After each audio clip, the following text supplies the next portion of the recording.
We're going to get started. If everyone can make sure you got your microphones on, please. Unless, Mark Dufek, do you have a bigger entourage coming for? Okay. I don't know if he's a friend or an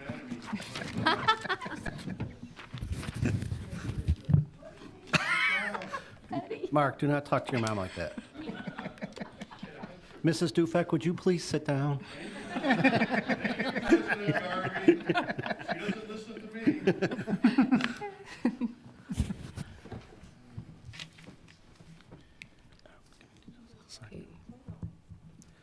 Okay, good evening. The hour being 6:30 PM on Monday, April 24th, 2023. I'd like to call to order the Brookfield Village Board meeting. Would everyone please join me in a pledge of allegiance to the flag?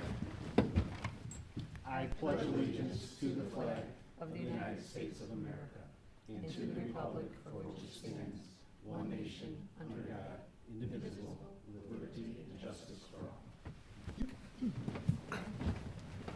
Thank you. Bridget, can we have a roll call, please? Trustee Ketchmark? Here. Trustee Cote? Here. Trustee Hendricks? Here. Trustee Conroy? Here. Trustee Leclerc? Here. Trustee Kaluzny? Here. And President Garvey. Here. Thank you, Bridget. We have a few items under appointments and presentations. The first item, I'd entertain a motion to basically reappoint Mark Dufek to the Fire Pension Board. So moved. Second.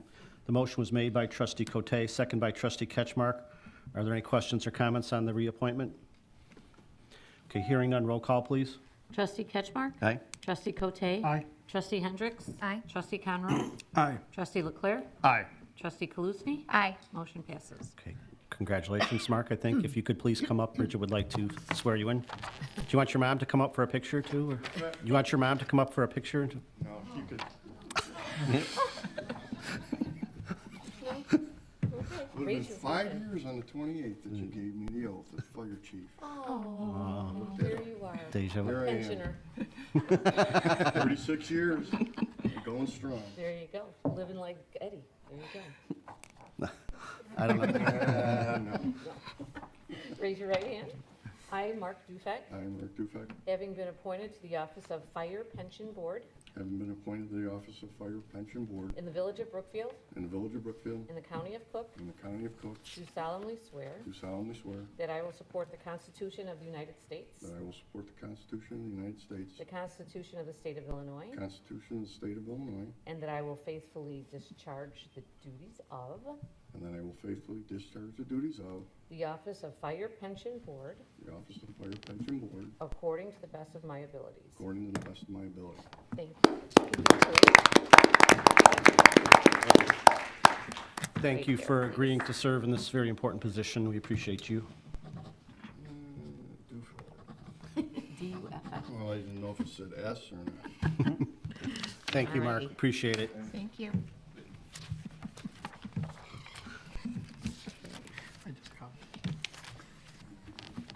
Okay, then next item, I'd like to read the annual Arbor Day proclamation. We did receive notice again that we received the Tree City USA Award due to the work of our Public Works Department and our Forestry Department, something we're very proud of.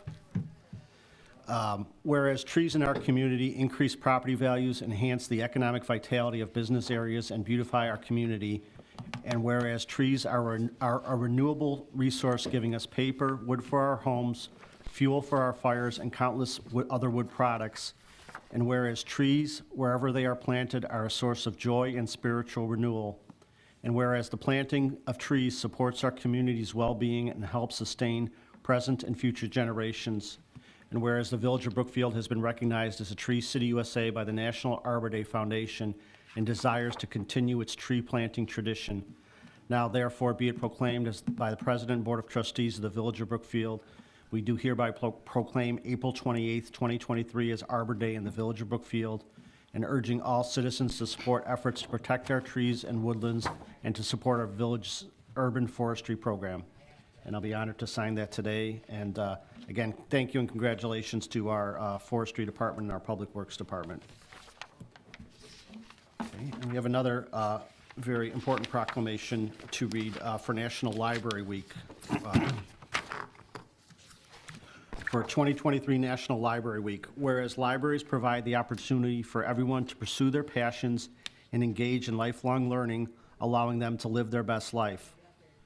Whereas libraries have long served as trusted institutions for all members of the community, regardless of race, ethnicity, creed, ability, sexual orientation, gender, identity, or socioeconomic status. Whereas libraries strive to develop and maintain programs and collections that are as diverse as the populations they serve and ensure equity of access for all. Whereas libraries adapt to the ever-changing needs of their communities, continually expanding their collections, services, and partnerships. Whereas libraries play a critical role in the economic vitality of communities by providing internet and technology access, literacy skills, and support for job seekers, small businesses, and entrepreneurs. Whereas libraries are accessible and inclusive places that promote a sense of local connection, advancing understanding, civic engagement, and shared community goals. Whereas libraries are cornerstones of democracy, promoting the free exchange of information and ideas for all. Whereas libraries, librarians, and library workers are joining library supporters and advocates across the nation to celebrate National Library Week. Now therefore be it resolved that I, Michael J. Garvey, proclaim National Library Week, April 23rd to the 29th. During this week, I encourage all residents to visit our outstanding library and to explore the wealth of resources available. I'm very honored to sign this, and we're fortunate enough to have Kim here from the library. And I know, Kim, would you like to maybe say a few words and tell us what's going on at the library this week? And as always, there's a lot going on, I know, so. Yeah. I think I could be loud enough. I don't know if I need that. Thank you, President Garvey. Yes, it's National Library Week again, and thank you very much for reading the proclamation. This year, I think it is more important than ever that we acknowledge National Library Week. I think I would love to acknowledge also that we are fortunate enough to live in the state of Illinois. Under our current administration, the current Secretary of State, and in case you did not know, that is Alexi Janulius. Did you know? Yes, yes. He's actually become very active as the state librarian in addition to Secretary of State. And we have a bill that is now going to the full Senate to be voted on to prevent book banning by libraries, any libraries in the state of Illinois. So we are obviously very in support of that. I know that you as village trustees have also been very supportive of intellectual freedom in the past. And I know that that will continue in the future, so thank you. And it was former village president Kit Ketchmark when he received an objection to one of our bulletin boards in the library. There was a 1920s or 30s retrospective done, and somebody really objected to the portrayal of Al Capone. It actually at the time wasn't a laughing matter. We can kind of look back on it now, but there are libraries that are very close to us in adjoining suburbs here who are experiencing challenges, and their village boards and library boards are sometimes not doing all that well under that pressure. And we do not see that or have that here. I've actually heard from the business community in the recent weeks, especially Bernadette Ryan on Ogden, about how much she's terrified for what's going on in the country, and grateful to have the bill that's in the Illinois legislature. So shifting gears entirely, I'm just going to throw in one quick plug, not for the activities at the library this week, but for our book bike, which just got delivered today, and you may or may not have already seen on social media if you are active. It's wonderful, and please count on seeing it around town. Very good. Thank you. Thank you very much, Nice to see Kim. everybody. And we'll see you at our next meeting. We'll have your new library board member sworn in at the next village board meeting. So, thank you. Thank you. Okay, the next item, we have a presentation from the Loft at Eight Corners, the Teen Mental Health Agency.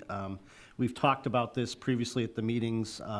Trustee Okokote has brought up, and as many of us were at the one of the grand openings, and what an important and large addition it is to our community and how proud we are to help host it. So we are going to have a presentation this evening. If we could have your name for the record, or Adrian Cardenas.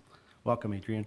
Hi, everyone. My name is Adrian Cardenas. I'm the Pillars Community Health Coordinator for the Loft at Eight Corners that just opened up March 13th. So we're a little over a month in currently right now. So where we're currently at is over at 9049 Monroe Avenue, so just right off of Eight Corners across the street from CVS. And we kind of took over 3 storefronts that we have. So we kind of built our space around kind of the yoga studio that was there. So our eligibility and access, we are offering our services to 9th to 12th graders. We are now targeting our 8th graders who are about to graduate because they are the ones who will be able to be with us for the next 4 years in utilizing our services. We do require consent for our teens to participate if they are under the age of 17. If they're 17 and 18, they by all means can consent to their own services. With that, we also like to put out there the power of choice, right? So those who are 9th to 12th grade, if they want to go ahead and engage in all these services, by all means, we go ahead and welcome that.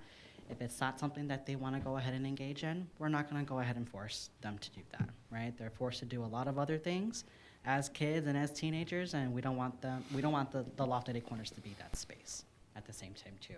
Our hours are 1 to 8, 7 days a week, 365 days of the year, and all of our services are free.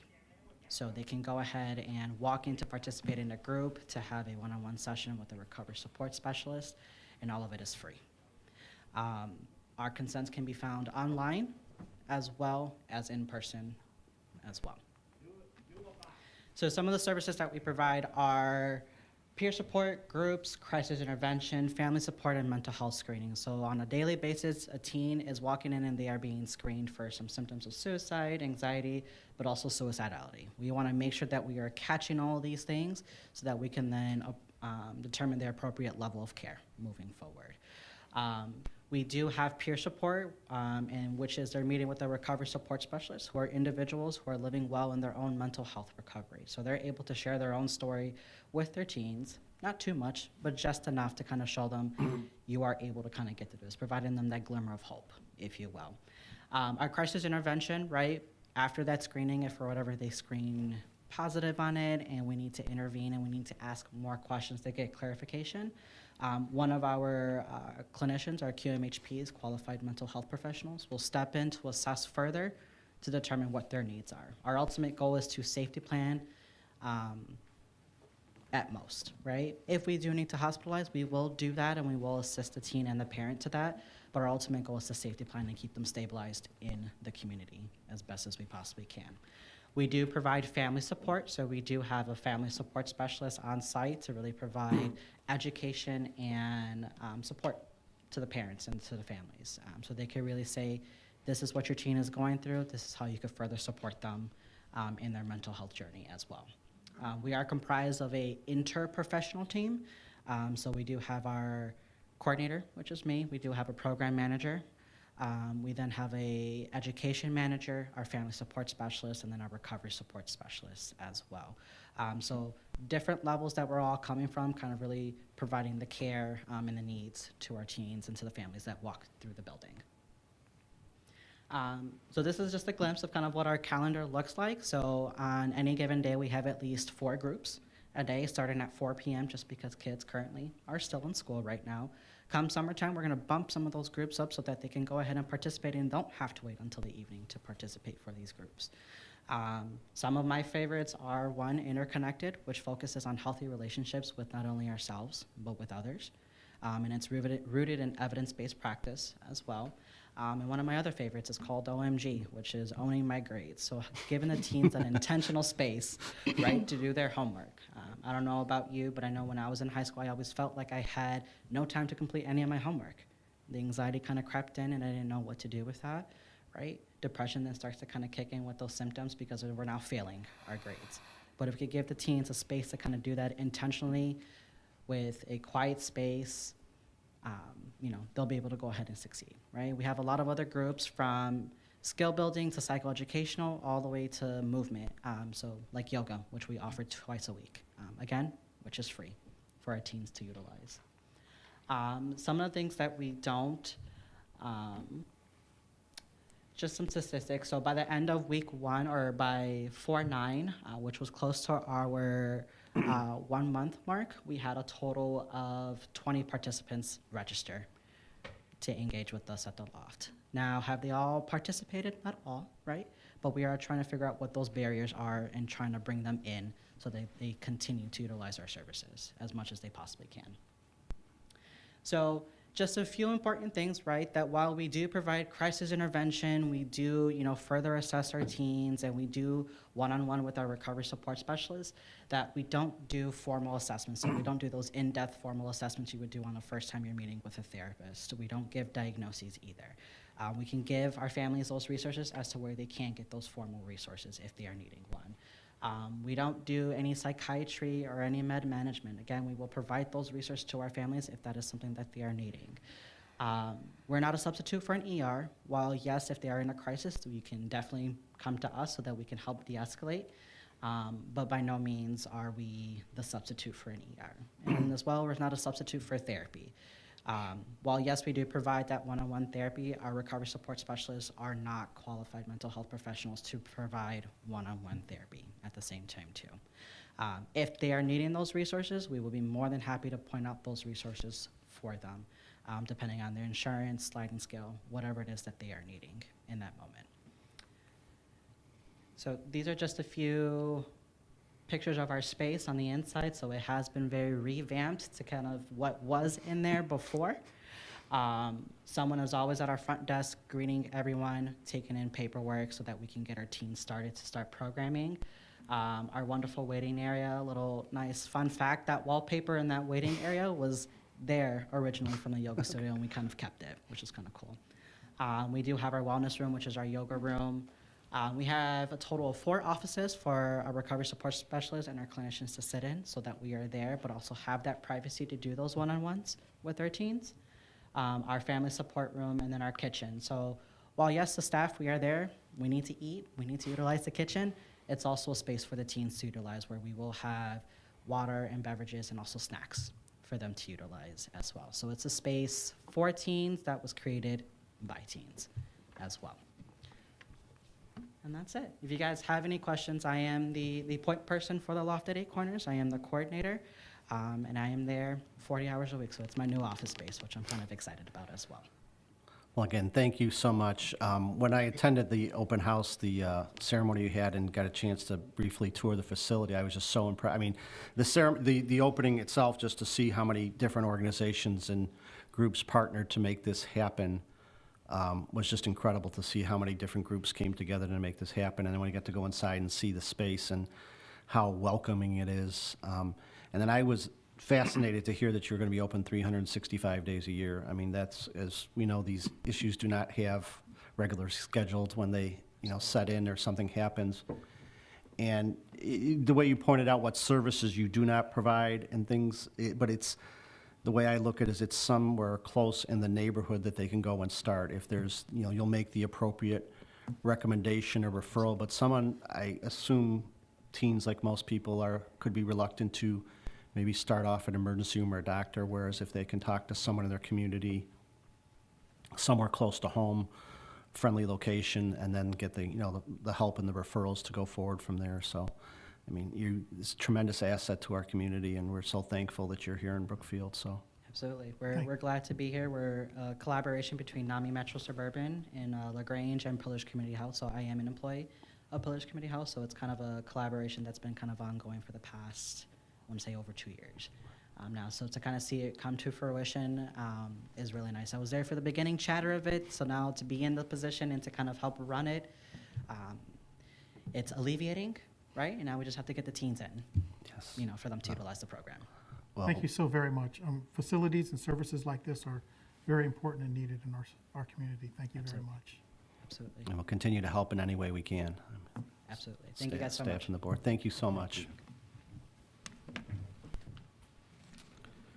Okay, that ends the items we have under appointments and presentations. At this point in the meeting, I will open it up to public comment. Is there anyone on my right side that has any public comment?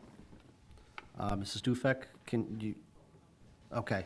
Marie Dufek, 3825 Arden Avenue, a resident of 70-plus years.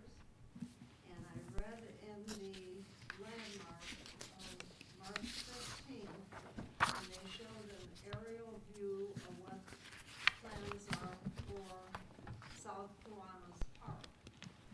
Now, I want to say 10 years ago, they started, if not better, they started removing the buckthorn out of there, clearing that out.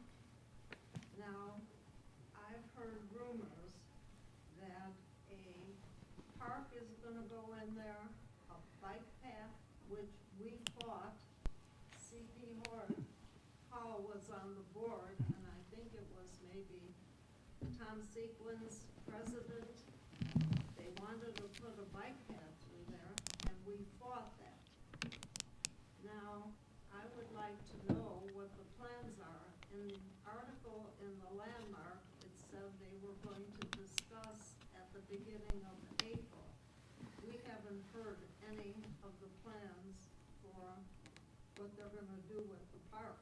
I'm not in favor of a bike path or a park. We have Kiwanis Park, just north of the tracks on Arden. Across the creek, there is Creekside Park, I think it's called. We don't need another park in there. Now, I believe you're on the committee, correct? Can you inform us what the future plans are for that? Trustee Kaluzny, if you want to briefly give a summary of what's been happening, where it's at, and what's like the plans going forward, there'll be public notices of meetings and things as we go forward, but you want to briefly? Sure. I appreciate your concerns. We have not started a process yet. We applied for a grant to do some assistance to engage the community and what the plans will be. So we have not heard back if we received that that technical assistance yet. But if we do, that's the next step, is meeting with the community and residents like yourself on what you would and would not like to see in that area. What will the grant be used for? It's not a financial grant, it's a grant for technical assistance. So using people that work in kind of like landscape and stormwater management to determine what can work over there. So it's just an in-kind service. You do know that south of the Burlington and that is a flood zone. Mhm. I mean, and that's pretty bad. About 5 years ago, when we had the creek flooding, I'm the second house from Riverside around the corner. That was the first time I ever had water come up to my driveway and my basement windows. Now, it seems like every year that was flooding, and I've lived there for years where they had to evacuate the people out of Chuck Terrace in boats. And the house, 2 houses south of me, they were flooded from that. So I hope they take that into consideration. We definitely are, and one of the reasons it does over there with all of the buckthorn, it creates a mat that doesn't allow water to absorb back in. And so we are doing a lot of restoration in that space to put more native plants and grasses, things in that area that'll allow it to help with the flooding, but it certainly won't stop the flooding. But That's right. we'll keep working on it, and we'll definitely be back in touch when we're taking next steps. I don't think that deep tunnel has taken hold on our area yet. I think from the articles that I have read, it started up north and it's coming down south. Is that correct? There's no future projects planned for the deep tunnel in the immediate area. I mean, the current infrastructure is what's in place, and the deep tunnel is not meant to prevent every flood. But as Trustee Klusny pointed out, the work that's been done by tremendous number of volunteer hours is meant to improve the flooding, not cause further problems. And we'll make sure you receive notice of the meetings, because as Trustee Klusny pointed out, they will want public input for any plans, and we'll make sure that the word gets out about those meetings, so. But they're not considering a bike path up through there, are No, they? absolutely not. Or a park? No, if anything, it would more just be a trail through there, like the Oak Savannah in North Kiwanis. There's so many rumors going around Yeah. since that article came out. Let me squish it. It's just a trail, and where the right path would be so that it wouldn't be through the flooded areas. And so we're looking at where those pathways might make sense. See, I'm the house. Oh, I've seen your house. I know where you live. The yellow house, and since And your cute dog. came through, I see a lot more traffic. Yeah. And it's fine if it's residents, Mm-hmm. but it's gonna bring people from not good neighborhoods. Nope, it's just restoring the natural area, so. We'll continue to keep you posted, Ms. Stufek. We'll make sure you're aware of any of the meetings coming up, and if you can't make the meetings, we'll make sure you can get your input in, so, Okay, all right. thank you. Thank you so much. Yes, ma'am. Could you please, if you're able to, could you please come up to the, not you, Mrs. Dufek, there's someone behind you that wants to make a comment.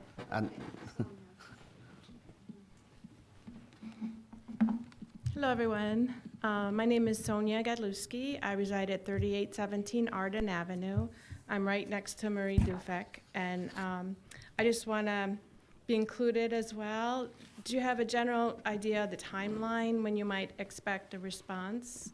We're supposed to hear back in April or early May with the assistance, and then I'm not sure what the timeline would be then moving forward. So I'm definitely happy to take your information and make sure that you're involved in those meetings as That well. would be wonderful. I'd appreciate it.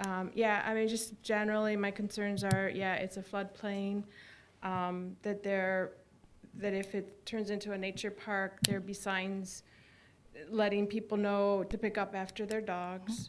Parking is a concern. It's a narrow street. You know, where are people going to park? How are people going to get to the, you know, is it for the community that's south of the tracks, or are people going to be driving to the park? You know, really want to avoid too much congestion. Also concerned about the other 2/3 of the area that has buckthorns. You know, what's the plan for those buckthorns? Yeah, so you know, wonderful to have a nature area. And we have lots of people in the community that walk all the time. So anyway, thank you, everyone, for We'll listening. make sure you get and, the notices in the area. I mean, specific, we'll target those blocks in the area, but I mean, we're going to put out general notices about the meetings to get this type of input about the plan, so, I appreciate it. Thank you for Thank you. listening. sure. Thank you, everyone. Any, Since they've been cleaning that out, I find my backyard is a home for the deer now. Because they're coming further into the residential area. yes, And that's fine, they were there long before I was, so. right. Sure. Anyone else on this side have any comment? Anybody on my left side have any public comment? Okay, hearing no further public comment, we'll move on to reports of special committees, please. Trustee Cote? I would like to make a motion to approve corporate warrant dated April 24th, 2023, in the amount of $965,318.94. Second. The motion was made by Trustee Cote, second by Trustee Hendricks. Any highlights or anything you want to point out, Trustee Cote? No, not on this one. Do any board members have any questions or comments about the warrant? No. Okay, hearing none, roll call, please. Trustee Ketchmark? Aye. Trustee Cote? Aye. Trustee Hendricks? Aye. Trustee Conroy? Aye. Trustee Leclerc? Aye. Trustee Kaluzny? Aye. Motion passes. In regards to DPW, a huge thank you to all the volunteers, Conservation Commission, and the Department of Public Works for all the work that was done this past weekend during Project Nice. And a reminder for streets, remember street sweeping has begun. Please follow the parking signs on your street. In regards to the library, as you heard, we're library proclamation for Library Week. So please visit our website, the library's website here in Brookfield, and also visit ALA.org, which is the American Library Association, to find ways to participate. This year's theme is There is More to the Story. We are losing an estimated 22 veterans a day to suicide, which over 60% of them are over the age of 50. The VA has a national coaching and care program where they have licensed psychologists, social workers who will talk to you by phone free of charge and help you find your way around the VA system. To speak with a VA coach, you can call 888-823-7458. And if you are a homeless vet, soon to be homeless, or you know of one, please call 877-424-3838. This is the VA line for the homeless vet assistance. Veterans Assistance Commission of Cook County offers many services. Go to Cook County website, choose Veterans Affairs, and you'll find many details there of what is offered. If you are a veteran with a 70% disability and service-related injury, you may qualify for property tax relief. Beginning this year, at the beginning of this year, if you are the spouse of a veteran who died in a service-related injury or disability, you may also qualify for property tax relief. Please contact the VACC, that's the Veteran Assistance Program of Cook County. And that concludes my report. Thank you very much, Trustee Cote. Trustee Conroy, Chamber of Commerce? Chamber of Commerce has been busy. First and foremost, Farmers Market is coming up quickly here, beginning of June. Gina Shernow, as I've shared before, is currently the manager of that now and is very enthusiastic and is bringing a lot of new aspects to the market. She has already secured 37 vendors for the season, including 5 not-for-profits. Included in that will be a young entrepreneur table where young entrepreneurs will be able to present their inventions to the community. Young musicians will be playing from 8 to 10 a.m. every Saturday. There's nothing better than on a Saturday morning than listen to young musicians play at your local farmer's market. Dance instruction for the young, and then multiple raffles that will be running for 3 weeks each. So really bringing some new things and new ideas to the market that will help, hopefully help it grow. They are still looking for more volunteers. If anyone would like to help volunteer, either for setup or takedown or just for a certain week or a couple of weeks, all are welcome. It's a great opportunity to gain access to CP Hall's secret popcorn recipe. So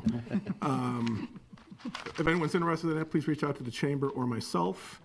And then a week after that, we will have the street dance on June 10th. So a lot of activities for that as well, for the family, face painters, things like that. So please mark that on your calendar. That will be from 4 to 10 p.m., I believe, on Saturday, June 10th. And that concludes my report. Thank you, Trustee Conroy. Trustee Hendricks, Planning and Zoning. Planning and Zoning Commission will be meeting this Thursday at 7 o'clock in this room. That's my report. Thank you, Trustee Hendricks. Trustee Ketchmark, Administration, Economic Development. The Economic Development Commission met last Wednesday. There was considerable discussion on the PIP program. Updates from the commissioners who have been making contact with business owners in the area. There's been a lot of interest in it. Staff has reached out to a lot of the businesses. There was also discussion on the backgrounds of each of the commissioners and how that can help the committee in different ways, as well as discussion on the 2022 Community Development Annual Report, which was also sent out to the board with our weekly packet last week. That concludes my report. Thank you, Trustee Ketchmark. Trustee Leclerc, Parks and Recreation. We met last week. The summer events are set and planned. Our first Music on Grand is going to be June 24th. We did have a meeting about a week or two ago and invited the residents and business owners in that area of Grand to get their thoughts. No one participated. I just wanted to throw that out. 4th of July, we're still accepting applications if anyone wants to get in the parade. We have the Redmonds and the Priscillas that are going to be performing. Our first movie night is going to be June 17th. And if you noticed over at J.C. Eller Park, the tennis courts are being remodeled over there. The Parks and Recreation Foundation is going to have a summer event fundraiser August 26th. It's still in the planning stages. They're putting a committee together, but they're looking to have a kickball event where people would get teams together and participate in a fun game that we used to play a long time ago. Some of us still play, and utilize that as a fundraiser. And that will be at Kiwanis, but the planning is still going on. And then they're looking at a October or a fall fundraiser too. Other than that, that ends my report. Thank you very much, Trustee Leclerc. Trustee Kaluzny, Conservation and Beautification. Sure, the Conservation Commission has not met since our last meeting, but they have several exciting things upcoming. They actually are hosting, the Brookfield Native Plants Club is hosting a native gardening class tonight at the library, which was sold out over a week ago. So hot ticket item, we'll have to be doing that again. And then they also are working on an alternative fuel car show, their second annual, which will be May 27th at the library, and a native plant sale at the farmer's market on the June 10th market date. And their next meeting actually tomorrow night here at 6:30 in Village Hall, and I will certainly bring up both of your comments at that meeting tomorrow night. The Beautification Commission had their annual Project Nice event this past weekend on Saturday, on Earth Day. We had tons of residents out and community groups that were helping clean up spaces throughout town. Huge thanks to all of the village staff that helped us coordinate and make sure we had things to beautify and all of the tools we needed to do it. But really some really great work all around town, and had some Beach Avenue barbecue and some really beautiful cookies from Daisy's Treats, and celebrating the 30th anniversary of that event, which is pretty cool. That event's been going on for 30 years in Brookfield. Their next meeting will be on May 9th here in Village Hall at 6:30 p.m. That ends my report. Thank you. And I just wanted to add my thanks to everyone that helped organize and participate in Project Nice. It's always just awe-inspiring to see how many people are out there working and doing things. And I know I'd like to especially recognize Carla Rosen from the Beautification Commission for working on her birthday. I found out after the fact that that was her birthday, and she was out there all morning. And I know there were some jokes about whether it was fall or winter Project Nice based on There were some snow showers, there were some snow showers. but it was mixed with sun. Sunshine would come out, and then it would start snowing, and but there was a lot of work, and we joked about the smell of mulch in the air everywhere in Brookfield, because Public Works was dropping mulch everywhere, and we had volunteers spreading it, and a lot of work got done. And the garden club, who always spruces up the front of the village hall, did another tremendous job with that. So we are blessed to have so many great volunteers that help us do things that Public Works could do, but it would take up so much manpower and time they couldn't do other things. So that event, as you say, it's just incredible. It's been going on for 30 years, and when you think about how much work has been done by the volunteers over 30 years, it has made such a difference. So thank you to everyone that participated in that on behalf of myself and the village board. In terms of the Solid Waste Agency and the WCMC, I chaired the Solid Waste Agency Board of Directors meeting last Wednesday. This coming Wednesday night, both the Solid Waste Agency full membership group and the West Central Municipal Conference will meet Wednesday night in North Riverside. I will attend both of those meetings on behalf of the village. The Solid Waste Agency approved and passed our annual budget, and we are on much better sound footing now with some cost-cutting maneuvers with reconfiguring staff, as well as a subsidy from the West Central Municipal Conference, who recognize the need to keep the Solid Waste Agency going forward due to the importance of the RDP that we help negotiate and other services that we provide. So the Solid Waste Agency is on much better footing thanks to the support of the WCMC. WCMC continues to work on lobbying efforts and, the issues that are before in Springfield, that, local government distributive fund and other things. So we'll continue to work with them to look out for the village's interests in Springfield and in Washington. So that ends the report that I have. At this point, I would entertain a motion to pass the omnibus agenda minus item number 3. So moved. Second. Okay, the motion was made by trustee Cote, seconded by trustee Kaluzny. Roll call, please. Trustee Ketchmark? Aye. Trustee Cote? Aye. Trustee Hendricks? Aye. Trustee Conroy? Aye. Trustee Leclerc? Aye. Trustee Kaluzny? Aye. Motion passes. Thank you. This time, I'd entertain a motion to pass a resolution to approve an agreement for 2 Metro Station warming shelters at the Hollywood Zoo Metro stop. So moved. Second. The motion was made by trustee Kaluzny, seconded by trustee Cote. Any questions or comments or discussion on that item? I was just surprised that it was on the omnibus, because I thought there were some questions that were still not addressed. I know trustee Kaluzny had some questions about the heating and how that was going to be heated, who would be paying for it. And then I know I had asked that it be added to the contract that if, for whatever reason, this stop is pulled, which, I mean, this stop could go away with a swipe of a pen from an incoming Metro administrator, that should they put this up, that stop goes away, that they take it down and restore the grounds and not just leave it there. So that's what I wanted to ask about, because I didn't see that had been addressed. And Tim, are you able to address that? Sure. On the electrical heating part, as the RBA mentions, that the village, there will be no expense to the village for electrical expenses. It's a non-revenue producing entity for the village, and so are not charged for the electrical service out there at the present time or at any station, so there would be no charge to the village there. okay. I'm looking at Emily, for the issue of the condition if the station were to be ceasing operations, Emily? We did discuss that with Metro, also BNSF property. So that would be a challenging request to put in this agreement. But Metro representatives did reassure the village that this is not a station, this is a long-term investment. They have only seen one close down, and that the fact that they're looking to make this investment shows that this is a long-term investment. They do not see any plans to close this station down. Was there any talk as to why they were investing in this rather than perhaps rehabbing Congress Park, which is somewhat dilapidated, and that's kind of generous? They're actually looking to do investments at both stations. I know they've committed in their budget cycle to do investments for both.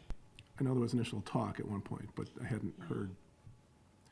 yeah, I have not seen, their ongoing investments for the Congress Park. I haven't seen the budgeted items, which were quite substantial, come to fruition in terms of project planning, but except for the retaining wall on the south end. But I know that they've been budgeted for. It's part of their long-term plans. And if I may, in my conversations with the new administration at the Brookfield Zoo, I mean, they're going through a master planning process, and the Metro Station is very important to them and their future plans, and I think their connections and lobbying with Metro and BSNF, I mean, they're specifically talking about trying to increase train traffic and people using the train to come to Brookfield Zoo. So, I mean, I think that supports, is what we suspected, that this is a long-term investment, and there's no intention to close that at any time in the near future, and it's an important stop to them. Can I just clarify that we don't pay the electricity because it's part of the franchise agreement with ComEd, so we weren't paying for electricity because of that? Correct. Okay. There's not a different random person paying? Other questions or comments? Trustee Conroy, did you have anything else? No, other than I just feel like if they're that confident, then the clause wouldn't matter to them, and would just protect us going forward if down the road. Obviously not within the next 5, 10, 15, or 20 years, but should it close, that it be removed at their expense. Okay, other questions or comments from the board? Okay, hearing no further questions or comments, can we have a roll call vote on that, please? Trustee Ketchmark? Aye. Trustee Cote? Aye. Trustee Hendricks? Aye. Trustee Conroy? Nay. Trustee Leclerc? Aye. Trustee Kaluzny? Aye. Motion passes. Okay, thank you. Move on to the right items under regular business. I'd entertain a motion to pass an ordinance authorizing Class S1 liquor license for Burger Antics. So moved. Second? The motion was made by Trustee Cote, second by Trustee Leclerc. Questions or comments? Okay, hearing none, roll call, please. Trustee Ketchmark? Aye. Trustee Cote? Aye. Trustee Hendricks? Aye. Trustee Conroy? Aye. Trustee Leclerc? Aye. Trustee Kaluzny? Aye. Motion passes. Thank you. And then the last item under regular business, I'd entertain a motion to pass an ordinance granting a Class 8. I should do these separately, right? Yes. Okay.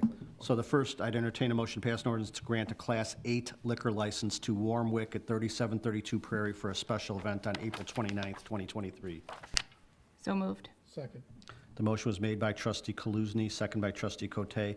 This is a special event. Several businesses are partnering up for an event this coming weekend, honoring anniversaries for some of the businesses being there and trying to just attract some additional.